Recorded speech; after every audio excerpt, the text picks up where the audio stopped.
ஒரு வயதான பெரியவரை அறுவை சிகிச்சை சர்ஜரிக்கு கொண்டு வரதுக்கு நம்ம ஃபேமிலி மெம்பர்ஸ் என்ன பண்ணணும்? இது ரொம்ப முக்கியமான விஷயம். ஒரு குழந்தை மாதிரி தான் அவங்களுக்கு என்ன பண்ண போகிறோம், என்ன அறுவை சிகிச்சை, என்ன வியாதிங்கிறத தெரிஞ்சுக்கிற உரிமை பரிபூர்ணமாக இருக்குது. ஒவ்வொரு அடல்ட்டுக்கும் கெலாமிட்டி நடக்கிறது, இப்போ நடக்கிற வார் மாதிரி பேனிக் ஆகி பிரயோஜனம் கிடையாது. வாட் நெக்ஸ்ட், இப்போ என்ன பண்ண முடியும் அப்படிங்கிறது நிதானமாக யோசித்தால்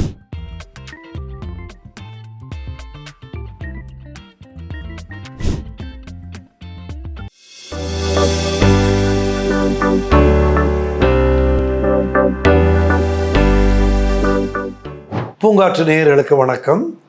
ஒரு வயதான பெரியவரை அறுவை சிகிச்சை சர்ஜரிக்கு கொண்டு வரதுக்கு நம்ம ஃபேமிலி மெம்பர்ஸ் என்ன பண்ணணும்? இது ரொம்ப முக்கியமான விஷயம். ஒரு குழந்தை மாதிரி தான் குழந்தைக்காவது பேரண்ட்ஸ் கையெழுத்து போடலாம் ஆன் தேர் பிஹாஃப். அடல்ட்ஸுக்கு அவங்க தான் கையெழுத்து போட்டு கன்சென்ட் சைன் பண்ணணும். ஸோ அவங்களுக்கு அந்த புரிதல் வேணும். இப்போ பேஷண்ட்டு கம்ப்ளீட்டாக நினைவில்லை, சுத்த சுவாதீனம் இல்லைன்னா ஒன்றும் பண்ண முடியாது. ஆனால் நினைவுடன் இருக்கக்கூடிய எல்லா வயதானவர்களும், ஆண் பெண், அவங்களுக்கு அதை புரிய வைக்கணும். நிறைய அட்டெண்டர்ஸ் எங்கள்கிட்ட சொல்லுவாங்க, சார் அம்மாவுக்கு கேன்சர்னு சொல்லாதீங்க சார் அப்படிம்பாங்க. But that is not correct. அவங்களுக்கு என்ன பண்ண போகிறோம், என்ன அறுவை சிகிச்சை, என்ன வியாதிங்கிறத தெரிஞ்சுக்கிற உரிமை பரிபூர்ணமாக இருக்குது ஒவ்வொரு அடல்ட்டுக்கும். we cannot take decision on their behalf. அவங்கள we should keep them in picture. அவங்களுடைய ஒத்துழைப்பு உடலால் மனதால் என்றும் தேவை. இப்போ நேற்று கூட ஒரு பேஷண்ட் ஆப்ரேட் பண்ணேன், 75 வயசு, ஃபஸ்ட் கிளாஸ் கோஆப்ரேஷன் புரிய வச்சு பண்ணி அழகாக நீ வீட்டுக்கு போயாச்சு. அதனால் வயது ஒரு தடை கிடையாது. ஆனால் அவங்கள ஒரு மனிதனாக மதித்து அவங்களுக்கு புரிய அவங்க கண்டிப்பாக கோஆப்ரேட் பண்ண மாட்டேன்னு சொன்னால் எதுவும் பண்ணக்கூடாது. அதுவும் உண்மை. அவங்களுடைய கோஆப்ரேஷன் இல்லாமல் ஃபோர்ஸ் பண்ணி எதையும் செய்யக்கூடாது. பொதுவாக நான் சொல்லக்கூடியது, அறுவை சிகிச்சை என்பது திருமணம் மாதிரி. மனது விரும்பி புரிஞ்சுண்டு பேஷண்ட்டும் டாக்டரும் ஒத்துழைச்சி பண்ணணும். கம்பல்ஷனில் பண்ணக்கூடாது. அது அப்புறம் ஃபெயிலியரில் தான் முடியும். இப்போ குடும்ப உறுப்பினர்களுடைய கடமை என்ன? முதல், இது மூஞ்சியில் ஒரு பேனிக் ரியாக்ஷன், ஒரு பதட்டத்தோடு அவர்கிட்ட பேசக்கூடாது. நிதானம் தேவை.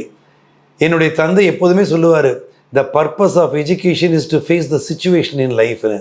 இது எல்லாருக்கும் பொருந்தும். எல்லா வயதுலையும் கெலாமிட்டி நடக்கிறது, இப்போ நடக்கிற வார் மாதிரி பேனிக் ஆகி பிரயோஜனம் கிடையாது. வாட் நெக்ஸ்ட், இப்போ என்ன பண்ண முடியும் அப்படிங்கிறது நிதானமாக யோசித்தால் கண்டிப்பாக அந்த சிச்சுவேஷனை நம்ம ஃபேஸ் பண்ண முடியும். அதுக்கு முதல்ல தேவை, வீட்டில் உள்ள யங் அடல்ட்ஸு, மகன், மகள், மாப்பிள்ளை, மருமகள், எல்லாருமே அவங்கள்ட்ட பேசும்போது ஒரு தன்னம்பிக்கையோடு பேசணும். மூஞ்சி அப்படி ரொம்ப சீரியஸாக வச்சுன்னு ஐயோ ஏதோ பதட்டத்தோடு பேசினா அதுவே அவங்களுக்கு ஒரு ஃபியர் சைக்கோசிஸ் உண்டாகும். கவலைப்படாதீங்கப்பா, you will do very well, நாங்கள்லாம் கூட இருக்கோம் அப்படின்னு அந்த ஒரு வார்த்தை, நான் உங்களுக்கு இருக்கிறேன் அப்படின்னு எந்த மகன், மகள், உறவினர்கள் சொல்கிறாங்களோ அந்த elders they do very well. They look forward to go back home healthy. அதே வீட்டில் கவனிப்பு இல்லை, அவமரியாதை இருக்குது, வாழறதுக்கு ஆசை இல்லைங்கும் பொழுது எல்லா ரெஸ்பான்ஸும் நெகட்டிவ் ஆயிரும். ஸோ அதனால் அவங்களுக்கு கொடுக்க வேண்டியது அன்பு, அரவணைப்பு, தன்னம்பிக்கை. ஐ ஆம் தேர் ஃபார் யூ, நான் இருக்கேன் உங்களுக்கு அப்படின்னு சொல்லக்கூடியது. இது more powerful word then I love you. பூங்காற்று இது நாளைய நல்வாழ்விற்கான வழிகாட்டி.